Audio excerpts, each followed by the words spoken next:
Hello, friends. Welcome back to the While We're Waiting Hope After Child Loss podcast. I'm Jill Sullivan, your host and one of the co-founders of the While We're Waiting ministry.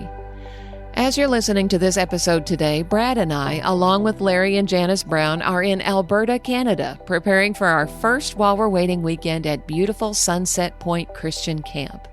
We are so excited to be meeting some new Canadian friends and are looking forward to hearing the stories of their precious children. If the Lord brings us to your mind this week, we'd appreciate your prayers for our time with these dear moms and dads. Now let's return to my conversation with Tom and Heather Snyir. Last week, they shared their daughter Katie Rae's story, her life, her diagnoses, and the journey that led to her going to heaven. Today, we shift to what life looks like after that loss. We talk about navigating the things people say, both the hurtful and the helpful, and the quiet presence of those who truly make a difference. We also touch on what we call grief brain, the everyday challenges that come with it, and how even simple questions can suddenly feel complicated. Tom and Heather share how grief has changed them, how it's reshaped their perspective, and how God has met them in the hardest places. And Tom opens up more about his personal struggles with PTSD, depression, and suicidal ideation, and the hope he's found, which led him to write his book, Branches of Grace. There's a lot of honesty in this part of the conversation, along with encouragement for anyone walking this road. Let's jump back in where we left off last week. People tend to say really crazy and, sometimes not very kind or not very helpful things. I'll just say it that way because they feel Yes. awkward around a parent that's lost a child. And I have grace for that because I was one of those people. Being around somebody that lost a child absolutely scared me to death because I had no idea what to say. And I'm sure I said some very stupid things myself. But how have you dealt with it when people have said things to you that have not been very helpful? Besides throat punching them, which you mentioned you kind of wanted to do, not really socially appropriate, but Yeah, it's yeah. not at all. How do you deal with that? And on the other hand, as we talk about the negative things people say, what are some of the most helpful things that people have said or done? Okay, so for us, one of the hardest lessons we learned on this road is people often have no filters That's right. when it comes to child loss. They speak from shock, they speak from fear or discomfort, and sometimes their words spill out without thoughts. Comments that would never be said in any other situation somehow get said to a grieving parent. Not out of cruelty, but out of not knowing better. Right. People don't know how to manage this. So people don't realize that their attempts to make sense of an unimaginable can land like a blow. They don't understand that certain phrases or even unintentional ones can deepen the ache instead of easing it. And while we try to give peace or grace, it doesn't make those moments any less painful. Right. So we learned that most people simply don't know what to say when a child dies. Their discomfort often becomes our burden, and they need to feel the silence can create wounds we've never asked for. But we also learned something else, something generally gentler and far more important. The people who helped us most weren't the ones who tried to explain our loss or wrap it in any meaning. They were the ones who showed up with quiet hearts and steady hands. They were the ones who listened without trying to fix us. And they were the ones who prayed softly, brought meals, ran errands, and sat beside us when silence was the only language we could speak. Their presence is more powerful than perfect words. And for a grieving parent, this truth matters. You're not required to absorb every comment. You don't have to educate everyone. You don't have to pretend that you're okay or others feel comfortable. You're allowed to set boundaries. You're allowed to protect your heart, and you're allowed to walk away from conversations that hurt. Child loss is a grief that changes everything in your life, including what you can tolerate. And it's not a failure, that's survival. That's right. I loved hearing the emotion in your voice just then when you talked about those people that were there for you without words, that were just there to meet your needs, to bring a meal, to mow your grass. Or those are the people that we remember, aren't they? And Yes. yeah, with love and with appreciation. And often we don't ever get a chance to thank them, but those are people who do those things not looking for thanks. They just love us and they want to support us. And those are the people that become precious to us in our grief, not the ones that are there with the platitudes and the things they want to say to fix us, just the people who are there and support us. What a gift those people are. Yeah, and one of the things was the people that we expected to be there, Yes. they were not. Right. And it's the ones that we never expected to be there for us that were there. Yes. We hear that over and over and over from bereaved parents, and I don't know why that is true, but it is absolutely true. And goodness, those people are amazing. The people that you never would have expected. Yes. A common experience that bereaved parents often have is something we refer to as grief brain, that fogginess, forgetfulness, losing things. Did either of you experience grief brain? Talk about that a little bit. Both of us. Both of us, but Yeah. I absolutely did. Yeah, thought I was losing my mind because grief takes a toll on your mind and your body. Yes. Like things were hurting because it affects your sleep. Because I was worried about her. My eyes were on her 24/7. She was calling me all hours of the night, and even after she passed, my sleep was off. And for me, I went through like menopause at the same time, so that was fun. So add on all that. So it's hard to distinguish what was grief and what was menopause, Sure. what was raising a teenage son, and Daisy, who's now 11. So, a grade school girl all through COVID and everything. Yes, my brain is completely fried. But it is normal. It's human and it's okay. Like, because when we're grieving, our brain is trying to carry something far heavier than it was ever designed to hold. You're processing trauma, loss, shock, and heartbreak all at once. Your mind is doing the best it can to protect you, to keep you functioning, to help you survive something that feels impossible. And when your brain is doing all of that work, you just don't have extra room to remember things or process things. Yeah, grief brain was a struggle for me. Absolutely. Mm-hmm. One of the hardest questions for me to answer after Hannah went to heaven is the question that people always ask you when they first meet you. And that is, how many children do you have? Have you guys figured out a way to answer that question that works for you? That is a tricky question. And it depends on the moment. Like, I haven't mastered the right answer either, because like every situation, you're like, how deep do I want to go into this? Right. Because I don't know if it's someone I'm just meeting for the first time. So I'll say, I say I've been a stay-at-home mom for 21 years. And then I say Daisy's 11 and Jake's 19, and I say my girls were 10 years apart. And then depending on, we can either leave it at that, or it might lead into, well, Katie passed away 4 years ago. Yeah.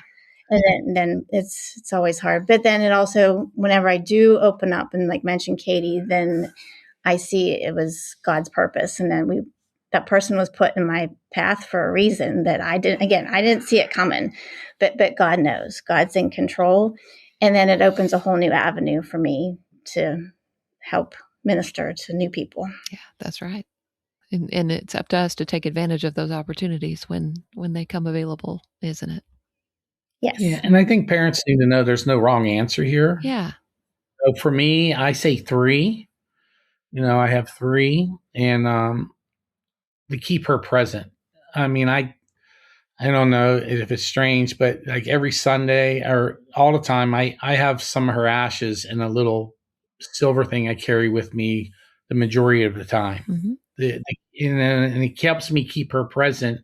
It helps keeping her name alive, And so these things help keep telling her story, so, but parents need to know there's no wrong answer, how to answer that. That's right. Like Heather said, it's situational. Yeah. And it can get awkward, but you get through it. Yeah.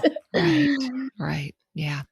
Yeah, I know for a lot of people that's a question, especially early on, that is really difficult. It was for me as well. I think all of us who are bereaved parents have this very sharp dividing line, almost like a fault line that runs through our lives that marks the before and the after. I'd like for you to think about the before Tom and Heather and the after Tom and Heather. How are you different? Well, our understanding of grief is different Sure. because we've walked through people through loss. We've had pastoral families through funerals, the fire department, the sheriff's office. We walked with others in their darkest moments, comforted them, and we thought we had a sense of what grief looked like and how it behaved and how it felt. But after Katie's passing, or like we tell everybody, she beat us to heaven.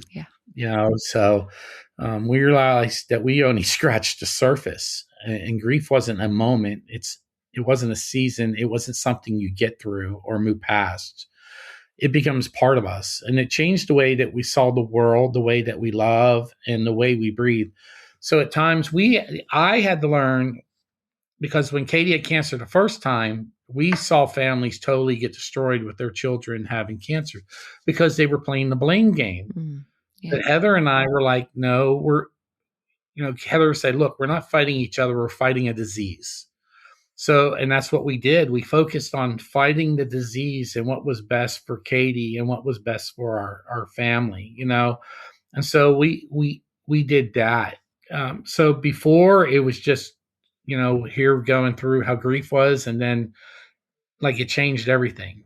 It changed our world, and hopefully like churches and pastors need to be equipped. They're not equipped for when families lose children. They may think they are, but they're not. They need to be equipped. So that grief, it shifts your life. It shows you who is safe, who is steady, who is willing to sit in the ashes with you until you can stand again. So those were for me, for us, Yeah, grief has changed us. We view everything different now. Mm-hmm. We don't get caught up in the small stuff, trivial stuff, like a lot of things that people get upset about. Like, that is not a reason to be upset about. So I don't know if that makes me less compassionate or more compassionate, because I don't have much compassion for nonsense. Right. But we do want people to know that we value them, like the way Katie valued all of her people in her life. So yes, so the people do matter to us. Sometimes their little problems don't, but the people do. And we don't assume that we know what they're carrying either. Right. Mm-hmm. So we've learned to slow down. Some people think I slow down too much, but again, it's okay. It's how we're rolling. So we're willing to listen more, to hold space for others, because God cares about them, and so we want to care about them too. The grief didn't make us weaker, although sometimes it feels like we are weaker, but it did make us human. So we're aware of the sacredness of every breath. And if you're listening and you feel like grief has changed you, like you're not the same person you were before, you're not, but you're not a failure. That's love reshaping your life. That's the mark your child left on your soul. That's evidence that their life mattered and still matters. You're not broken. You're becoming, and you're not becoming less. You're becoming more of what God needs you to be. Amen. What a great word of encouragement that is. I love what you just said. Grief made us human. And it does. I completely understand what you mean by that. It just makes you become more human. Makes you feel all the things that so often we kind of try to protect ourselves from feeling those feelings. And when grief comes, when you lose a child, you can't avoid all of those things. And so it does make us more human. Makes us one with all of the people around the world who suffer in ways that we can't understand. I love what you had to share there. Thank you for that. Now, Tom, you've mentioned a couple of times about the book that you've written. It's a devotional book, and it's called Branches of Grace, Devotions from the Front Lines of Faith. And I Yes. loved the book. I read it through, and that's when I reached out to you guys and said, "Oh, I would love to visit with you all on the podcast." The cover of the book features a really interesting picture. It's a deeply rooted tree. One side of the tree is green and leafy and blooming and beautiful. It's got flowers. The other side is leafless and it's charred and it's actually flaming. What does that tree represent to you? The burn half the tree represents trauma. Not just trauma of losing Katie, but trauma that I carried long before that. As a combat veteran, there were things that I brought home from war when I was in Desert Storm and Desert Shield and my years in the military that I don't have words for. Memories, images, sounds, and moments that stay with me long after the uniform came off. That burn sign reflects the years of trying to hold it all together. Mm-hmm. On the outside, while feeling scorched on the inside. It also carries, because I deal with first responders and I combat veterans, and I had friends that have committed suicide that I served in the Army with, so it's just not for responders and military families, but it's for anyone that's walking through crisis. That's why it's set up the way it's set up. So the charged branches speak to the nights when sleep wouldn't come, in the days when anxiety felt like a shadow, and the seasons when depression made everything feel heavy. The flourishing half of the tree represents healing, not instant, not easy, but real. It symbolizes hope and restoration that only Christ can bring.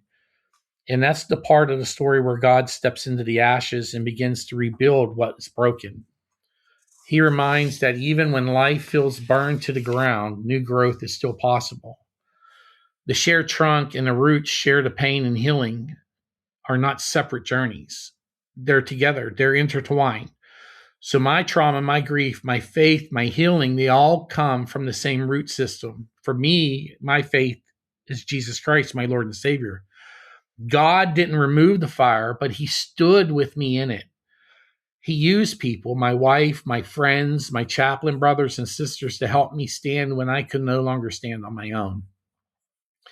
And then the backgrounds also, they tell a story too. One side, the sky is dark and filled with embers, the chaos of crisis, the weight of PTSD, suicidal ideation, depression, and the moments when life feels like a battlefield. And the other side signifies the sunlight breaks through, representing peace, renewal, and the presence of God, even when we can't feel him. It's just not a tree. It's my testimony. And it's a reminder that no matter how burned or broken you feel, God can still bring the beauty from the ashes. Mm-hmm. And I love that it's a tree trunk like that and a whole tree. And it so perfectly pictures the fact that you can have both. You can have the trauma and the pain and the grief and the sorrow with the flourishing and the joy and all of that together. And that's part of life, I think, is learning to live with both halves of the trunk and the sky and the branches and the roots. So I love the illustration on the front cover. Thank you. In the introduction, you talk about how the book was born out of your own journey with PTSD, depression, and suicidal ideation. You've talked just a little bit about it. Would you develop that a little bit more? Talk about some of your own personal struggles and the impact they've had on your life.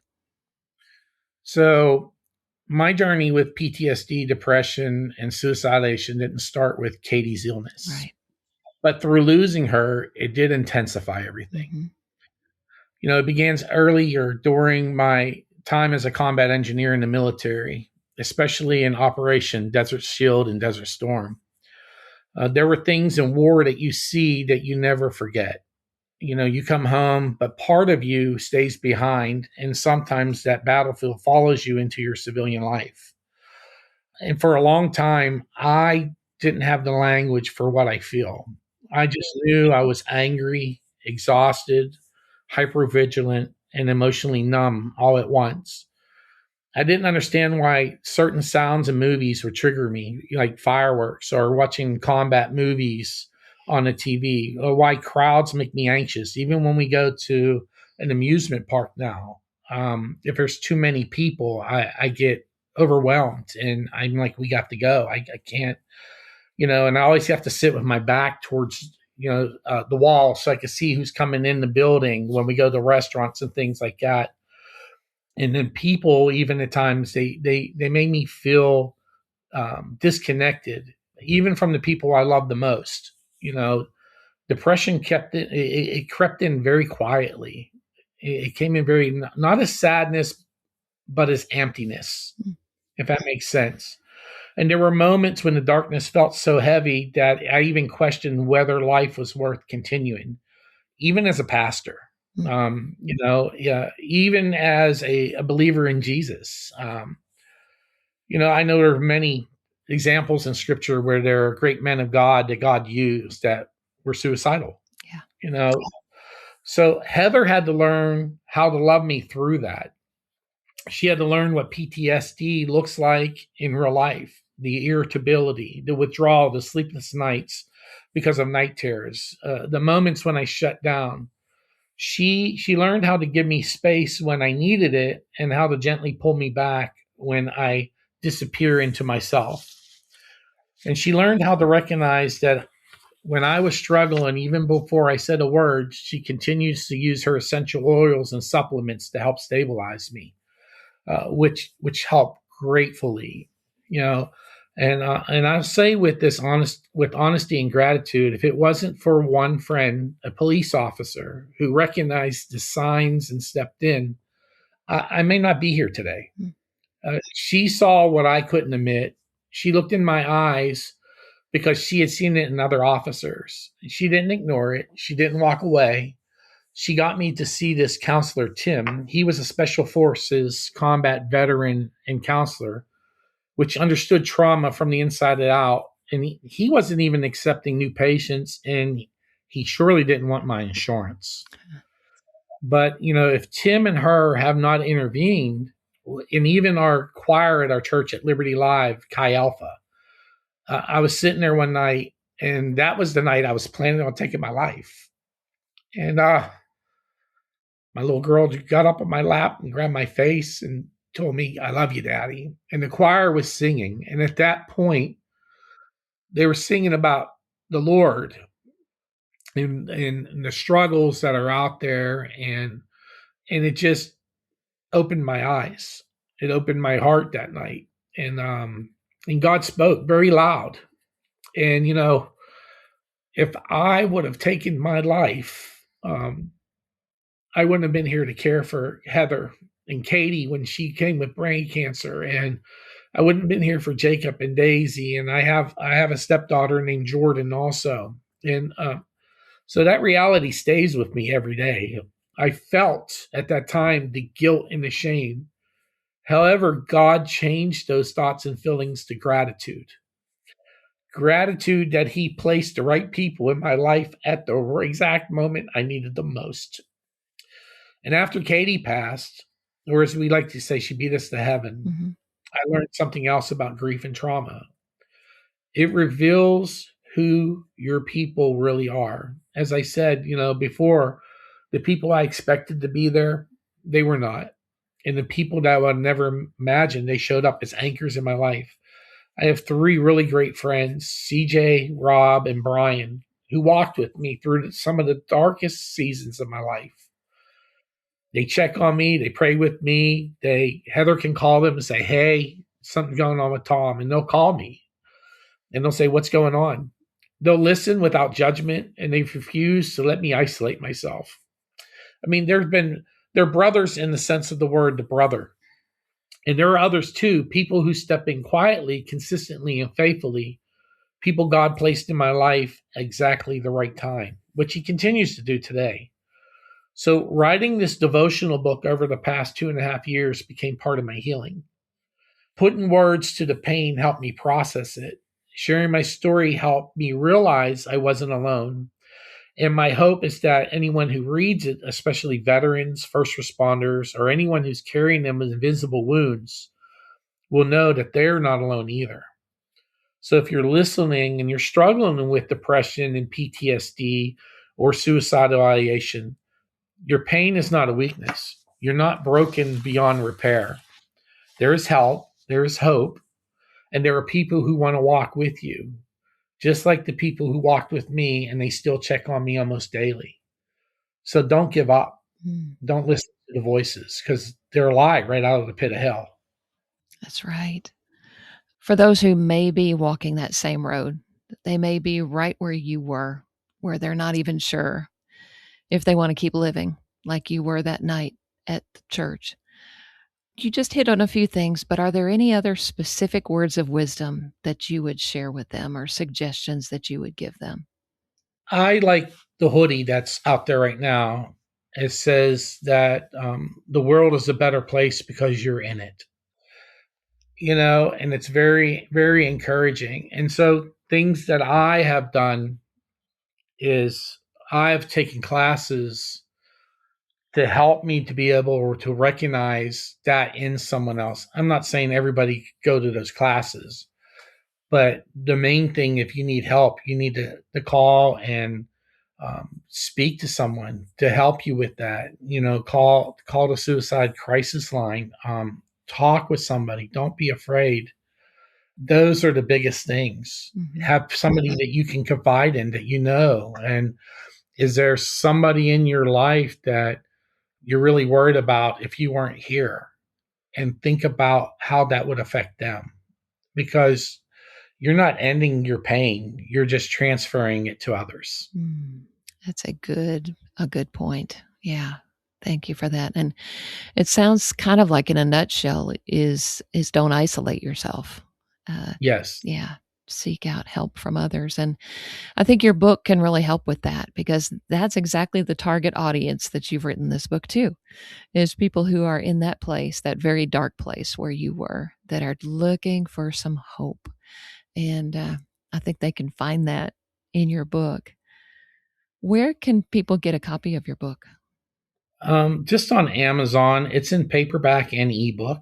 They just go to Amazon.com, and the book is not only for first responders or veterans, chaplains, or pastors, though their burdens are often immense. It's for anyone who's walked through trauma or grief, anyone who's carried a story too heavy to speak loud, and anyone who's stretched thin by life and still chooses to show up for others.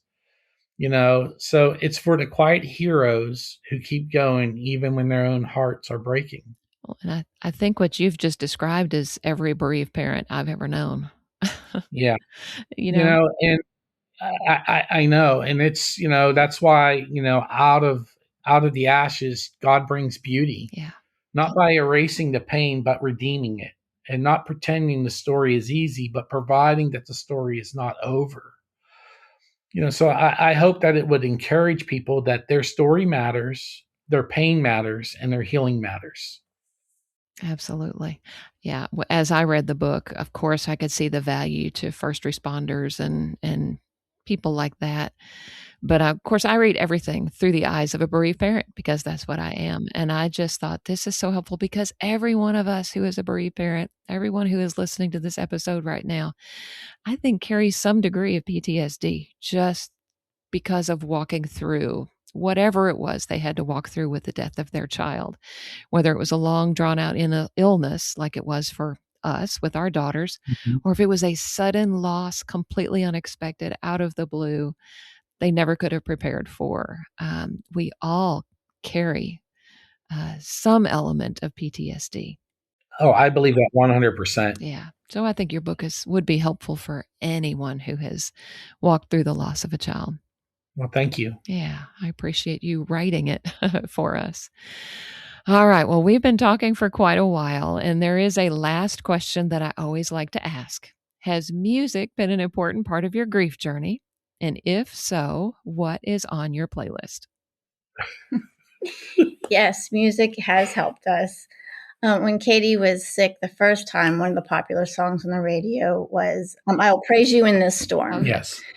Because that was what I really held on to. I will praise you in the storm, because that's where the focus needed to be. It took the focus off of me and what was going on, but we were going to praise him in the storm. And then the other song that says, I think it's about Shadrach, Meshach, and Abednego when they were going into the fire. Like, my God is able. I know he can. He can heal her. But even if he doesn't, we will still serve him. So those are some of the ones that I held on to.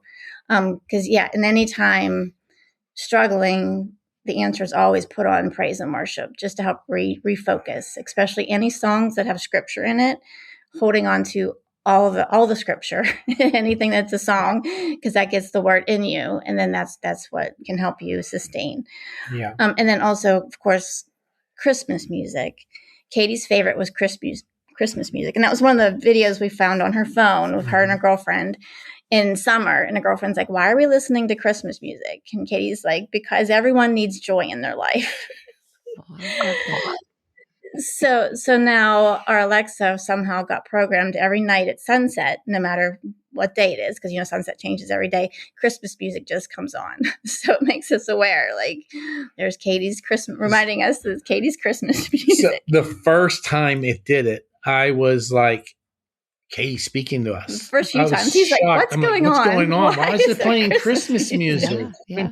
Christmas music. Like every day. So every day for 4 years since she passed away, it played Christmas music every night at sunset. And so it reminds us of her. Somehow it got programmed to do that. But so it just fills the room, so it's just really, really awesome. So I love that. I love the joy. Like you said, there's so much joy in Christmas music. That's what it's all about. So How appropriate. I love that. And then like Katie's song Every Morning was New Today by Micah Taylor. She played it consistently, especially on the hard days. I mean, if you watch her testimony on YouTube, you type Katie Snyir, there's 3 videos. There's one it's a 19-minute one, then there's a 9-minute one, and then her actual service is an actual celebration of life. If you do not know Jesus by the end of her service and the worship music and everything on that, shame on you. I'm just sorry. We can't help you. We can't help you if you shame on you. It's not my song that I hold on to is I Beat You There by William Dempsey. I love that song. And Laura sent it to me one day, and I play it a lot because she really did beat us there. And that song holds on both the ache of missing her and the hope and knowing that we'll see her again. Most of the time it brings tears, and most of the time it brings comfort, and sometimes it brings them both, So music has a way of giving you permission to feel, to remember, and to breathe, to break, to heal. Some days it helps us cry, and some days it helps us smile. So some days it helps us simply make it through to the next moment. Yeah. Well, and I love your emphasis on she beat us there. That's kind of come through your story in everything that you've shared about how she beat us to heaven. She didn't die. She beat us to heaven. That's a beautiful way to think of it. And it's such a thrill that we will get to see our Katie and our Hannah again. And look forward to that day. Is there anything else you'd like to share before we go? Well, Katie told us, don't forget my name and share my story. Yeah.